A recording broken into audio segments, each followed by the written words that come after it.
those people who are not yet aware that they are making themselves ill, that they don't know yet how to protect themselves from these negative things that's happening around them.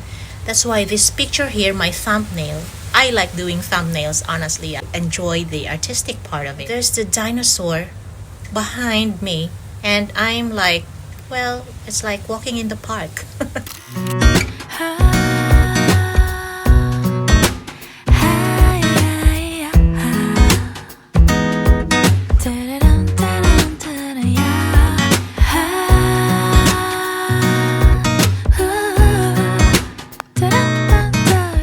For those of you who are new to my channel, welcome. I always say I don't give advice because not a lot of people likes to hear advice, especially when they don't need it. They feel like they don't need it. So I'm okay with it. But there are also people like you who are curious, about other people's strategy on how to deal with things. I'm gonna share with you something that my friend Jeanette told me to vlog. Because number one, it's very hard to master, to be unbothered. I'll give you an example of what I'm talking about. When you're a parent and you are so tired and your kids are having a meltdown right in front of you because everybody's hungry, you reach to a point where you're just so unbothered. You just choose not to react, because if you will be like them, having an adult meltdown too, then it's not gonna help, isn't it? Or when you're driving and there's a really rude driver, sometimes you become angry because of that rude driver. It's very hard not to be angry when you're in a bad mood, especially. But that's why I said this is a skill to be unbothered. There are wars going on. In my country, there is political unrest. There are all these calamities, and how not to be unbothered, because everything that you see in the news is chaos, everything negative. Before I press record, it's a bit noisy here. We're just beside a road and there's a kid crying. It's very hard not to be irritated and not vlog, but I know if I'm not gonna vlog this one, I will forget this download and the train of thought. That means this vlog will never exist. So I just said, okay, whether it's noisy or not, I'm gonna act like I'm unbothered and just do it. So now I press record. Have you heard of the word reactive? This is a word that means when you are a reactive kind of person, you react on anything. There's just small trigger, you react. It's like for you it's the end of the world. A lot of people who are verbally abusive, just little things, they get triggered. They give you like verbal missiles, insults. That's really unnecessary. And I used to be this kind of person before my therapy, guys. Yeah. Please don't get me wrong. Sometimes we get it from our parents, from our friends, from our best friends, from our relatives, our environment, our co-workers. When people are so reactive, sometimes their energy, when we go home, like we are contaminated with that negative energy. So you become also reactive. It's like you don't know why you're angry. The only reason that's why I am vlogging about it is because I am aware that I'm being reactive. Yes? And when you're aware, well, it's easier for you to change. Most of the time, my kids make me reactive. When I don't have sleep, it's normal for parents. But when it becomes a regular thing, you know what I mean? And you're not aware of it, then it becomes a toxic pattern. I am a pretty positive type of person, but you can't be always 100% positive every day because there are things that makes us angry. It's very difficult to stay in that high frequency. That's why I meditate before I get out of bed as much as I can now, maybe 3 or 4 times a week, because I need it. Because I used to be very reactive. So I need to find a place and time for my body to rest and to be calm. And it's a choice if you want to change your mood, you know? It's not like, okay, you're being reactive and then you will be reactive all day. It's very unhealthy.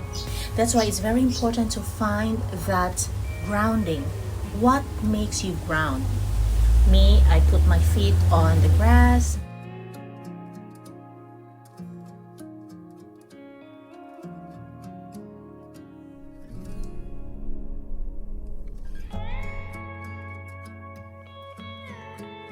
Is when you are angry, you're in a negative mood, that means you're in a low vibe. And when you're in a low vibe, and this will happen every day, that means your immune system shuts down, your body shuts down, and you get sick. I'm not talking about being woo-woo here, you know, that it's holistic. Well, I'm in the business of healthcare. Every time you make yourself in a low vibe, you are more prone to diseases or illness. I'm not gonna lie that I'm saying that I've mastered the art of being unbothered. I still have it almost every day when I'm in a bad mood or something is bothering me or I am a little bit depressed. You know, it's normal. But I choose to go and make a space to meditate. The more I am angry, the more I meditate in a day. It's different when you're grounding and you're distracting yourself. Because when you're distracting yourself, you're just go into porn, you know, to entertain yourself, or you just go into drinking. Well, I still do it from time to time. Or you just go into eating, being in a negative vibe. Grounding is if you're a cell phone, right? So what do you do to ground? You recharge yourself. Sometimes it's sleeping, sometimes it's painting, sometimes you go for long walks in the forest or in the beach, or you go swimming in the pool. Anything that calms your whole body, your brain is just in a state where you're thinking about nothing. A lot of people in therapy or who's been into therapy, we do breath work so that the blood pumps in the heart will be normal. There's a lot of breathing techniques here in YouTube that you can follow, whatever works for you. But this is from my therapist who taught me how to do breath work. When I had my therapy, I didn't need any medication. Not all people who goes into therapy will go through all these meds. Sometimes it only takes breath work and certain types of how you regulate. It depends on the situation. The most interesting thing I find about how to be unbothered is what Carl Jung said, that sometimes when we are triggered or we are angry at something, it's usually that we are projecting to someone. So for example, when I hear the word stupid, it triggers me a lot. So my kids are not allowed to say stupid, or I myself I'm not allowed to say to my kids that they're stupid. I hate that word for a reason, because it triggers my childhood memories. He said that when we're triggered is mostly from a memory with our partners when they have this look in their face. It reminds us of how our ex-boyfriend used to treat us. It's not usually them that we're angry about. It's like the ghost of the bad memory, ghost of the past, triggering us. That's why we're angry. I'll tell you one very good example. 2 days ago, my ex-friend was angry at me and he said the word fuck off to me. There were only 2 people in my life, 4 decades of living here on earth, who swore at me. The same person. Once was 4 years ago and 2 days ago. The first one, I said I'll excuse this behavior, these verbal missiles, because he is having a divorce. Well, 2 days ago, he's already divorced. Maybe I told him something that triggered him. That's why he said the F-bomb to me. And I was thinking, I think this is because of his unprocessed pain. I thought after 3 years of divorce, you've actually healed. But some people, it will take decades and decades. Some people actually until their death. They don't know why they're triggered and they're so unaware. I thought after 3 years, he's gonna be a different person. Those who are in therapy or in personal development journey, it's faster. But to those who think that they're perfect and they don't need to change, well, it's just a recycling pain over and over. I'm not saying this because I'm better than anyone else. I have days like this. I thought I've already processed this pain. I thought I've already processed these triggers. Why I'm still affected? So the situation or the person keeps coming back to you until you're unbothered. It's like, yeah, I've expected this to happen, so you're not reacting anymore because you've already processed it and you've already accepted it.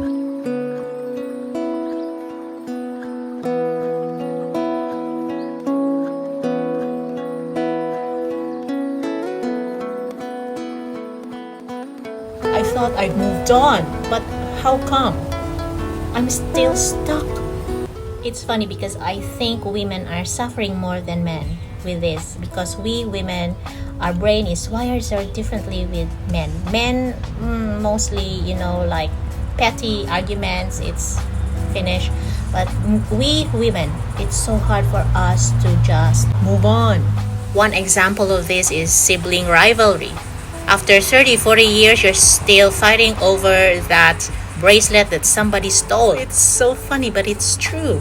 I've read the book about subtle way of not giving a fudge, and it's so amazing about how not to be unbothered. It's nice to know where is this coming from, how do we deal with it, because we can practice and also we can fuck up sometimes, but at least we're trying, right? That's the point of this vlog. We can try until we master it. The best advice that somebody told me, I will share it with you, is that when something is triggering you or making you angry, ask yourself, is this gonna matter in a year or two? In 5 years, will this matter? Because if not, there is no point to be angry, to be bothered. To be honest with you, I feel for those who have not yet mastered this, or at least those who are not aware of this yet. So with migraines, with back pains, with digestive issues, muscle aches, you just don't know that probably it's like a chronic pain because of something inside of you manifesting in your body. This is just not woo-woo and metaphysical. This is actually science. Yeah, if you research Dr. Joe Dispenza and about why these illnesses are sometimes self-inflicted, it's like you're doing it to your body because all day long all you do is go to YouTube or in Facebook and watch all these disasters, these political issues in your countries, all negative stuff. It's inside your brain. It's like low frequency every day, and you're wondering why you have a flu. So it's all about what we eat, what we see, what we watch in our daily lives. It accumulates, and these negative feelings we have, this hatred we have, this jealousy, all these negative vibes or negative frequency feelings, you're making yourself sick. If you haven't forgotten or forgiven your ex-boyfriend for the past 10 to 20 years, then it's like a volcanic rock that you hold on your hands. You will pay for it if you don't release it, if you don't find a way to ground yourself. I'm not saying don't watch the news. I'm just saying if you watch it, just time it. Maybe 5 to 10 minutes a day, and that's it. And go on with your life, making your frequency high for your own sake. Loving yourself is more important than all this negative energy around. When I'm in a really bad mood, I always help myself and find time to get a romantic comedy or just a comedy show. Watching these types of movies, it will distract you from your low vibe. Watching dog videos, animal videos, the funny ones, so at least you get back to being in the high frequency.